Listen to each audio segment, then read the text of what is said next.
کس کا کرو؟ اللہ اور اس کے رسول کی کرو.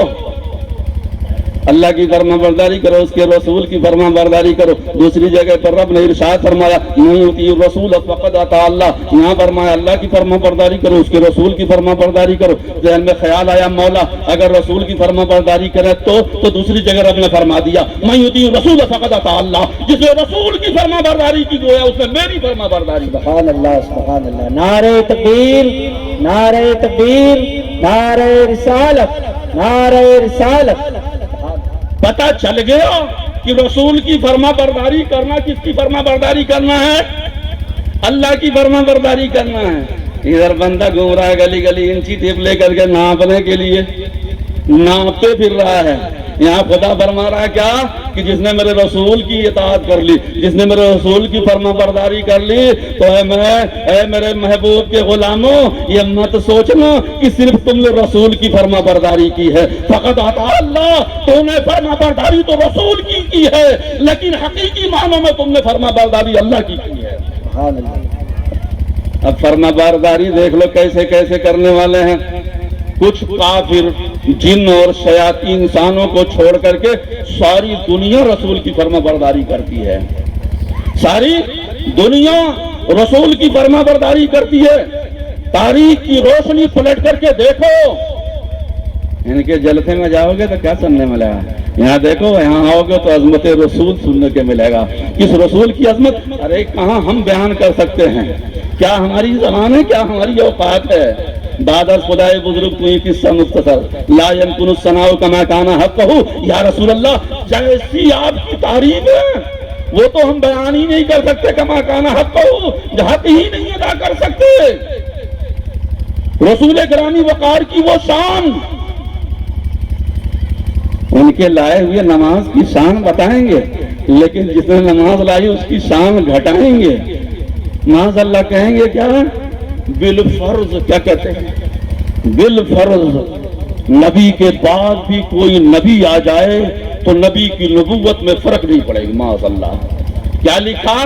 کیوں کہتا ہوں کہ نہ جاؤ نمازوں روزوں پرہیزگاریوں کو.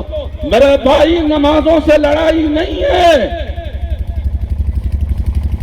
دین کی تبلیغ سے لڑائی نہیں ہے. کون مومن ہوگا جس کو نماز کی تبلیغ سے درد ہو؟ کوئی مومن نہیں ہو سکتا. پردے کے پیچھے کی کتابیں دیکھو کہ ان کے عقائد کیا ہیں, ہمارے عقائد کیا ہیں.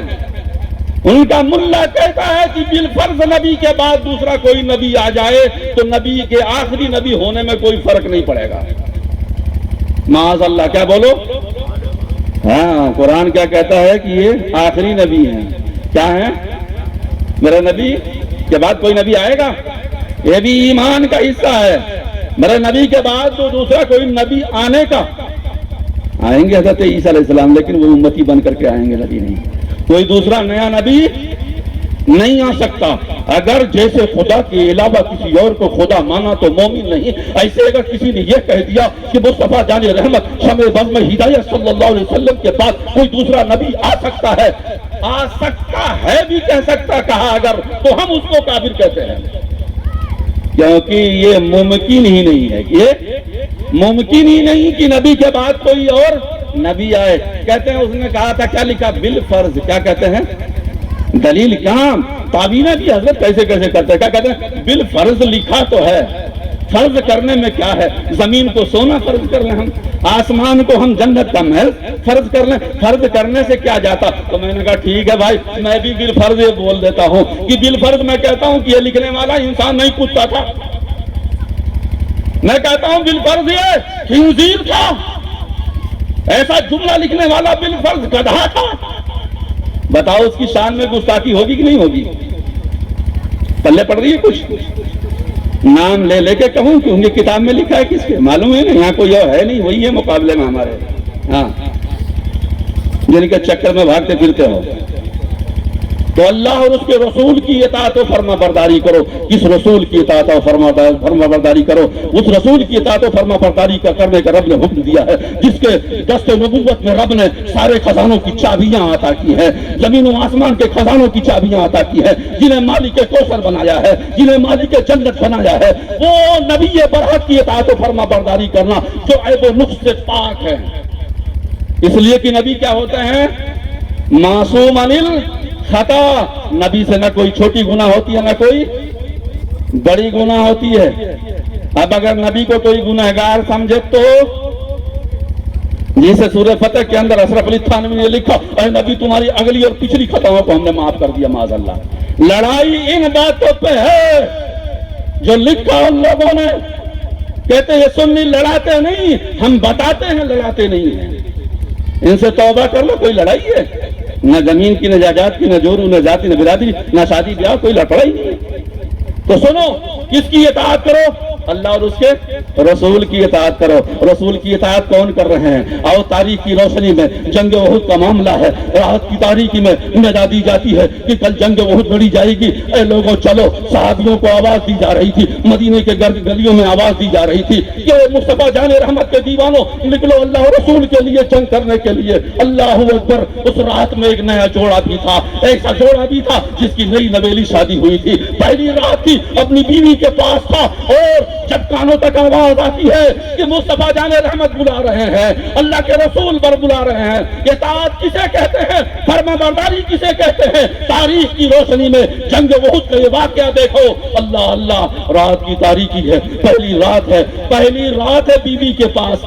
فرماتے ہیں مصطفیٰ جان رحمت شمع بزم ہدایت صلی اللہ علیہ وسلم کی صدا آ گئی ہے. ندا دینے والا ندا دے رہا ہے، میرے آقا مجھے بلا رہے ہیں، مجھے جانا ہوگا. اللہ اکبر. وہ نیک شعار بیوی تھی، راستے میں رکاوٹ نہیں بنتی ہے. اللہ اکبر. کیسے اٹھے؟ بستر سے اٹھے کہیں دیر نہ ہو جائے، رسول کی بارگاہ میں حاضری دینے میں دیر نہ ہو جائے. غسل جنابت فرض تھا، ان کے اوپر غسل فرض تھا، لیکن یہ سوچ کر کے وہ غسل نہیں کرتے کہیں ایسا نہ ہو جائے کہ مصطفیٰ جان رحمت سمے بدل ہدایت صلی اللہ علیہ وسلم کی بارگاہ میں پہنچنے میں تاخیر ہو جائے. تاخیر ہو جانا بھی گستاخی سمجھتے تھے. اسی حالت میں چل دیے. جنگ احد لڑی گئی. اللہ اکبر. شہداء کی لاشیں مل گئی. تمام شہید جو میدان احد میں شہید ہوئے، تمام شہیدوں کی لاشیں مل گئی. تمام شہیدوں کی لاشیں مل گئی. ایک لاش تھی جو نہ مل رہی تھی. وہ لاش کس کی تھی؟ اللہ اکبر. بخاری شریف کی حدیث پاک ہے، میرے آقا کریم صلی اللہ علیہ وسلم نے نگاہ نبوت پر اٹھایا تو میرے مصطفیٰ کریم کیا دیکھتے ہیں؟ او لوگوں جو کہتے ہو نبی کو پیٹھ پیچھے کی بات معلوم نہیں، جو کہتے ہو اس حدیث کو لاتے ہو کہ جبریل امین دروازے پہ کھڑے تھے، اندر داخل نہیں ہو رہے تھے. بہت دیر ہو گئی، بہت دیر کے بعد جبریل اندر داخل ہوئے. میرے نبی نے پوچھا کہ جبریل کیوں نہیں آئے، اتنی دیر کیوں ہو گئی؟ تو جبریل نے کہا یا رسول اللہ، آپ کے پلنگ کے نیچے کتے کا بچہ بیٹھا تھا، اور جہاں کتا ہوگا وہاں فرشتے نہیں آتے ہیں. او بدبختوں، اس حدیث کو دلیل بناتے ہو کہ نبی کو اپنے چارپائی کے نیچے کا کتے کا پتہ نہیں تھا، اسی لیے میرا نبی نے کتے کو نہیں بھگایا اور سدرا کے مکی جبریل امین کو آنے میں تاخیر ہوئی. میں نے کہا بدبختو تمہاری عقل ماری گئی ہے. میرا مصطفیٰ کریم نے اگر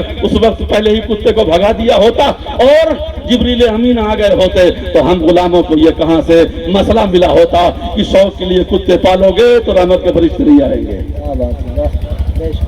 نبی کے ہر کام میں امت کے لیے تعلیم ہوتی ہے. یہ امت کو مسئلہ ملنے والا تھا. ان وقتوں نے کہا نہیں، وہ تو نبی کو پتہ ہی نہیں تھا. جیسے یہ جاہل. سنو، آقا کریم صلی اللہ علیہ وسلم نے نگاہ نبوت اوپر اٹھائی. آپ نے دیکھا زمین و آسمان کے بیچ میں فرشتے نہلا رہے ہیں. کون نہلا رہا ہے؟ فرشتے نہلا رہے ہیں. کون ہے وہ غسیل الملائکہ حضرت حنظلہ رضی اللہ تعالیٰ عنہ کی ذات ہے. اسے کہتے ہیں تابع داری، اسے کہتے ہیں فرما برداری. کی پہلی رات ہے، بیوی کے پاس ہے، محبت قربان کس کے اوپر؟ اس نبی دو عالم صلی اللہ علیہ وسلم کی ذات کے اوپر. اللہ اکبر. اسے اطاعت کہتے ہیں. یہ تو انسانوں کی بات آئی. اور سنو، ایک صحابی رسول ہیں حضرت ثوبان رضی اللہ تعالیٰ عنہ، نبی کی بارگاہ میں پہنچے. چہرہ اترا ہوا تھا، چہرہ اترا ہوا تھا اور تم لایا ہوا چہرہ تھا. بڑے پریشان دکھ رہے تھے. حضرت حضرت صوبان رضی اللہ تعالیٰ عنہ نگاہ نبوت ہوئی. مصطفیٰ کریم صلی اللہ علیہ وسلم نے فرمایا صوبان کیا بات ہے, بڑے پریشان نظر آ رہے ہو, بڑے غمگین نظر آ رہے ہو. حضرت صوبان رضی اللہ تعالیٰ عنہ کہتے ہیں آقا میں مریض عشق ہوں. کیا کہتے ہیں آقا, میں مریض عشق ہوں. ہیں کچھ آج بھی دیوانے, آج بھی دیوانے ہیں. حضرت صوبان کہتے ہیں یا رسول اللہ میں مریض عشق ہوں, جب تک آپ کو دیکھتا نہیں ہوں سکون نہیں ہوتا ہے, دل میں قرار نہیں آتا ہے. سوچتا ہوں یا رسول اللہ انتقال کر جاؤں گا, دنیا سے چلا بھی جاؤں گا, اگر مر گیا میں اور اللہ نے مجھے بخش دیا اور میں جنت میں بھی چلا گیا, لیکن یا رسول اللہ کہاں آپ, کہاں یہ غلام, آپ تو جنت کے سب سے اعلیٰ محل میں رہیں گے. یہ صوبان غلام آپ کا صحابی رب نے اگر بخش دیا جنت بھی دیا تو سب سے نچلے طبقے میں رہوں گا. یا رسول اللہ وہاں کیسے زیارت ہوگی. یہ عشق پھر فریاد رکھی تو مصطفیٰ کریم نے مایوس نہیں کیا, مصطفیٰ کریم کے رب نے بھی مایوس نہیں کیا. رب کائنات نے ارشاد فرما دیا اے محبوب اپنے غلاموں سے کہہ دو یہ جو شہداء, یہ صالحین, یہ صدیقین ہیں نا, یہ تمہارے رفیق ہوں گے. کہاں جنت میں رفیق ہوں گے, پاس ہوں گے. تم انہیں دیکھا کرو گے, وہ تمہاری زیارت کیا کریں گے. یہ ہے عشق اور اطاعت. اور اطاعت کی بات آتی ہے اللہ اکبر. حضرت عمر بن عاص رضی اللہ تعالیٰ عنہ نبی کی بارگاہ میں پہنچے. ابھی بھی آپ لوگ نہیں آؤ گے, مفتی صاحب آئیں گے جبھی آؤ گے آپ لوگ. ہم برے لگ رہے ہیں, جو کھڑے ہیں انہی سے بات کر رہا ہوں میں. آ جاؤ یار, ابھی بھی نہیں آؤ گے. اگر آپ کی ماں زندہ ہیں تو انہی کا واسطہ ہے, آ جاؤ. ہاں اللہ اور رسول کے نام پہ تو آتے بہت کم ہیں, آ جاؤ اپنے ماں. اور اگر دنیا سے چلی گئی ہیں تب بھی انہی کا واسطہ, آ جاؤ. کیونکہ تم جو کچھ بھی اچھا برا کرتے ہو ہفتے میں ایک دن فرشتے تمہارے ماں باپ کے قبر میں لے جا کے دکھاتے ہیں یہ دیکھو تمہاری اولاد کیا کر رہی ہے دنیا میں. تو وہ خوش بھی ہوتے ہیں اچھا کرتے ہو تو, اور برا کرتے ہو تو قبر میں ان کو تکلیف بھی ہوتی ہے. اگر مان لو کہ بیٹھ جاؤ گے نا, یہ نیکیاں بھی فرشتے پہنچا دیں گے کہ ایک امام ایک عالم گنہگار آواز دے رہا تھا, تمہارے نام پہ بلایا تھا, بیٹھ گئے تھے, آ گئے تھے. تو ماں باپ وہاں قبر میں اگر چلے گئے ہوں گے تو وہاں خوش ہوں گے, اور زندہ ہیں اگر تو ان کے نام اعمال میں نیکیاں لکھی جائیں گی. حضرت عمر بن عاص رضی اللہ تعالیٰ عنہ ہیں, اللہ نبی کی بارگاہ میں پہنچے. اور کیسے پہنچے, بالکل گلابی کپڑا پہنے ہوئے. کیسے گلابی کپڑا پہنے ہوئے, گلابی سمجھنا ہے, سرخ کپڑے پہنے ہوئے. میرا نبی نے دیکھا اور فرمایا کیسے اے عمر بن عاص یہ کیا ہے, یہ کیا ہے. کچھ اور نبی نے نہیں فرمایا, صرف نبی نے اتنا ہی فرمایا یہ کیا ہے. سمجھ گئے عمر بن عاص, نبی کی تیور کو سمجھ گئے. لبائے نبوت سے جو جملے نکلے ہاکذا یہ کیا ہے, سمجھ گئے کہ نبی کو پسند نہیں ہے. گھر آ گئے, کپڑے کو نکالا, جلا دیا, اور جلانے کے بعد دوسرا کپڑا پہنا اور نبی کی بارگاہ میں آ گئے. اب معاملہ تو ختم ہو گیا تھا. دیکھو نبی, غیب داں نبی, پردے کے پیچھے کی بھی خبر رکھنے والے نبی. غیب کیسے جانتے ہیں میرا نبی, جو نبی یا کسی کے لیے ذاتی علم غیب مانے تو شرک اور کفر ہے. رب نے عطا کیا ہے یار اس میں. اگر تم عطائی علم کے منکر ہو تو رب کے قدرت کے منکر ہو. تم نے رب کے دستے قدرت کو باندھ دیا کہ دے ہی نہیں سکتا ہے کچھ. عطائی, ارے تم کو دولت دیا, تم کو اولاد دیا, اپنے محبوب کو علم غیب دیا, تو تیرے باپ کے پیٹ میں کہیں درد پیدا ہوتا ہے.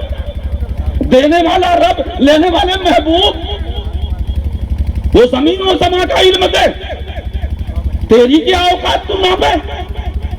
حضرت عمر بن عاص رضی اللہ تعالیٰ عنہ کپڑا جلائے, دوسرا کپڑا پہن کے نبی کی بارگاہ میں پہنچے. میرا نبی نے ارشاد فرمایا عمر بن عاص کیا کیا اس کپڑے کا. اب دیکھو عشق کے معراج, محبت کی معراج دیکھو. حضرت عمر بن عاص رضی اللہ تعالیٰ عنہ عرض کرتے ہیں یا رسول اللہ میں نے اس کپڑے کو جلا دیا, میں نے اس کپڑے کو جلا دیا. اللہ اکبر. کیوں یا رسول اللہ, جو آپ کی نگاہوں میں پسند نہیں وہ میرے گھر میں کیسے رہے. یا رسول اللہ جو نگاہ نبوت میں پسند نہ ہو وہ میرے گھر میں کیسے رہے. او نوجوانوں, کہتے ہو نبی کی آن پہ اپنی جان قربان کر دیں گے, اور کپڑے کیسے پہنتے ہو کہ پیچھے سلمان خان آگے ایشوریہ رائے رکھتی ہوئی نظر آتی ہیں, ہاتھی اور گھوڑے چھپے ہوئے نظر آتے ہیں, کہیں کا کوئلی, کہیں کا کیا چھپا, اور کیسے چھپا نہ ہو تو چھپوا لائیں.